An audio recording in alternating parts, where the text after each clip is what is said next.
This prison is full of people with supernatural powers. Some can control things with their minds. Some can be invisible. Some can defy gravity. Others have a sense of smell more sensitive than a dog's and can identify their targets with a single sniff. The reason they have superpowers is because of the nuclear fallout. Many people lost their lives and many were infected with diseases, but they were genetically mutated and awakened their superpowers. They were captured by a mysterious organization and locked up in a lab for research to turn them into tools of war. Mike's father was one of them, and his power was to read minds. As the experiments progressed, a downside soon emerged. As the experiments continued to drain the bodies of the psychics, they became weaker and weaker and some of them died outright, and Mike's father gradually lost his eyesight. It was here that Michael's father and mother met and fell in love and gave birth to Michael. The couple fought to get Mike out of the prison so he wouldn't become an experiment.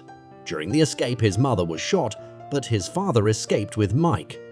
In order to hide Michael's identity, his father put him in front of a woman's house who is now Michael's adoptive mother. Through his mind-reading skills, he knew that this woman was kind and wanted to have a child. After all this, his father took out a suit of armor and handed it to Michael, saying it was his mother's. It turned out that Michael's invisibility was inherited from his mother, and this suit would allow him to utilize his invisibility skills even better. His father also told Mike that the people who took his goddess were from the organization. In order to find Michael, they kept capturing children for testing. Now the goddess and the other children were being held on a ship.